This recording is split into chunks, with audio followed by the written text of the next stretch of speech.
बंद से वृंदावन आए, इनका नाम था श्री छबील दास जी। इनको तांबुली कहते थे सब, क्योंकि इनका काम क्या था? बीड़ी बनाना, तांबुल पत्र आदि सब समेट करके और बीड़ी बनाकर, अच्छा पूरे जहां कहीं भी रस भाव से ठाकुर जी की सेवा होती है, अनेक स्थानों पर महाराज जी बीड़ा का भोग लगता, पर हमारे वृंदावन में बीड़ी का भोग लगा, बीड़ी छोटी छोटी। क्यों? मन में भाव है नेक नेक से लाला लाली है, इतनी बड़ी बीड़ा बना दो, कहाँ खाएंगे वाकू? नेक नेक से बीड़ी बनाओ, छोटी छोटी बीड़ी बने।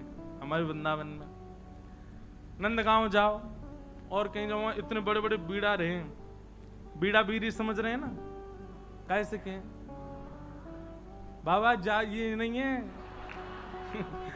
बाबा दूर तक कर रहे हैं, वो बीड़ी नहीं है, बीड़ी पानते के बीड़ी। जय हो भैया अरे राम प्रियालाल जी की सेवा में बीड़ी बढ़िया भैया, मैंने पूछ ली। पान की जो सेवा रे बात बीड़ी के हैं, और बीड़ा के वो बड़ो रे, छोटी रे वो बीड़ी। तो छबील दास जी तांबुली, ये भी देवबंद के थे। इनको भी महाप्रभु जी की बड़ी याद आई, और आप भी महाराज सब छोड़ छाड़ करके वृंदावन आ गए। बोले कि वहीं जाके छोटी छोटी बीड़ी बनाऊंगा, राधा वल्लभ लाल जी को पवाए करूंगा।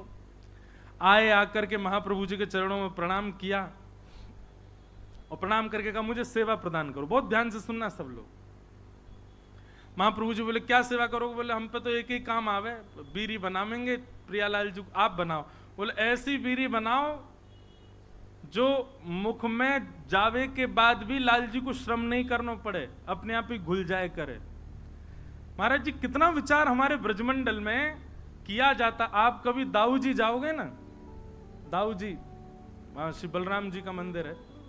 महाराज जी दाऊ जी में शाम को जब ठाकुर जी का, दाऊ जी का प्रसाद बनता है, इतनी छोटी छोटी पूड़ी बनती हैं। मैंने पूछी गुसाई जी इतनी छोटी पूड़ी काई को? बोले कहीं तोड़वे में श्रम नहीं है, जा पूरी पूड़ी उठाओ, सब्जी लगाओ, खा जाओ। मैंने की भैया ये लाड़ प्यार करके मूड हम नहीं बैठा रखे हैं ठाकुर जी इतना लाड़ करें ठाकुर जी से, बताओ ऐसी छोटी छोटी पूरी ये तोड़नी नहीं पड़ जाए। ऐसे हमारे ब्रजमंडल की सेवा है भैया। तो महाप्रभु जी ने आज्ञा करी ऐसी बीड़ी बनाइयो कि प्रियालाल जी के मुख में जाए, मुख में जाते ही घुल जाए। वो ठीक है।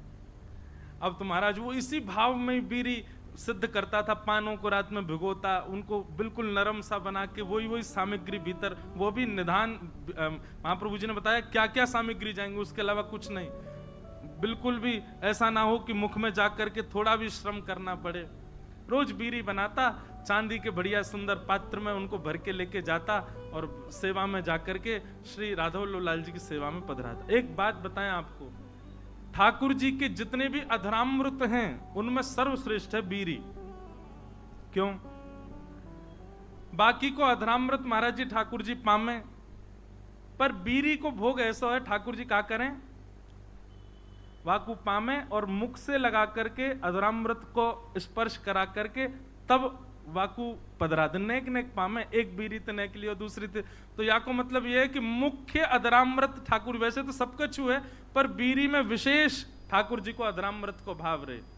हमारे नाथ द्वार में भी महाराज जी श्रीनाथ जी कितना बीड़ी भोग लगाते हैं, 100-150 पान रोज पाते होंगे। बताओ महाराज, हर प्रसादी के बाद में। और जैसे भोग की थाली होती है, भोग की थाली ठाकुर जी के सामने पधरा दी जाती है। ठाकुर जी स्वयं पाएंगे या किशोरी जी पवाएंगे या ठाकुर जी किशोरी, हम लोग बाहर आ जाते हैं पर्दा करके। पर बीड़ी का तो नियम है कि बीड़ी आपको लेके ठाकुर जी के अधर से छुवानी ही पड़ेगी। तो मूल रूप से अधरामृत का स्पर्श बीड़ी को प्राप्त होता है, इसलिए बीड़ी प्रसाद प्राप्त हो तो समझ जाइयो अधरामृत ही है ठाकुर जी को। और बीड़ी की सेवा जाकू है सके करो, लाल जी को बड़ी प्रिय मुखवास। तो ये छबील दास जी तांबुली आए और इनने बीड़ी की सेवा प्रारंभ करी। ठाकुर जी के लिए बढ़िया बीड़ी बनाते, चांदी के पात्र में ले जाके पधरा देते। महाप्रभु जी ने एक दिन बीरी को प्रसाद ठाकुर जी को पधरा करके, और जब अधरामृत है गयो, प्रसादी है गई, स्वयं पाए, बड़ा आनंद आया। महाप्रभु जी को लगे कि हाँ, ठाकुर जी के योग्य सामग्री बन रही है। एक दिन बड़े प्रसन्न थे महाप्रभु जी, तो विराज रहे थे, सब सेवक गण चारों ओर बैठे थे। अत्यंत प्रसन्न श्री हितरवंश महाप्रभु सबसे बोले, कछु मांगो भाई, तुम्हें कहा चाहिए। आज मैं इतना प्रसन्न हूं, आज प्रियालाल जी को ऐसा दर्शन भयो है, इतनो आनंद मन में उमड़ रहे हो कि मन एरो जो मांगोगे सो दूंगो, बताओ कहा चाहिए। चरण दबा रहे थे छबीलदास जी तांबुली, कोई हाथ दबा रहे हैं, सब सेवा कर रहे हैं।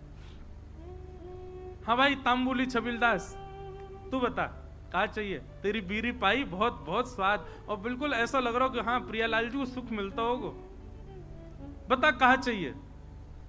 आहा, छबीलदास तांबुली चरण दबाते दबाते बोले, जो मांगूंगा सो दोगे। महाप्रभु जी बोले, कहा चाहिए बता, आज्ञा कर।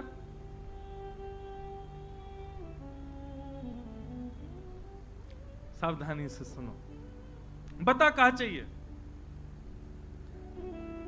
छबीलदास तांबुली कह रहा है, बोले कि जय जय, हमें ऐसा अनुभव भयो, हमने ऐसी सुनी है कि श्री राधा वल्लभ जी आपसे बात करें, आपके संग बैठे, आपको हाथ पकड़ लें, आपकी गोद में बैठ जाएं कूद के। ऐसा सुख मोए कब मिलेगा, ये मोसो बात कब करेंगे, मेरे हाथ कब पकड़ेंगे, मेरी गोद में कब बैठेंगे, मेरे हाथन से बीरी कब पामेंगे। आपको देनो है तो महाप्रभु जी बस यही कृपा कर दो कि श्री राधा वल्लभ लाल जी प्रत्यक्ष काउदना मेरे सामने प्रकट है जाएं, और जैसी लीला आपके संग करें, मेरी गोदी में भी कूद के बैठ जाएं एक दिन, मुझको भी वो सुख मिले, ऐसा अनुग्रह कर दो। महाप्रभु जी प्रसन्न भाव में उठ रहे थे, धीरे धीरे अपनी सामग्रियां उठा रहे थे, संध्या के लिए जा रहे थे, और जाते जाते ऐसे ही बोल गए, चल ठीक है दियो, राधा वल्लभ जी कृपा करेंगे तो पे, और चले गए जमुना जी। कोई ऐसा भी नहीं कि विधि विधान से बैठ के आशीष दिया हो, उठ के जाते जाते बोल गए, चल दियो, कृपा करेंगे। नेत्र सजल है, बोले अब कब होगी कृपा ये तो जाने नहीं, पर गुरु आज्ञा है तो निश्चित कृपा होएगी।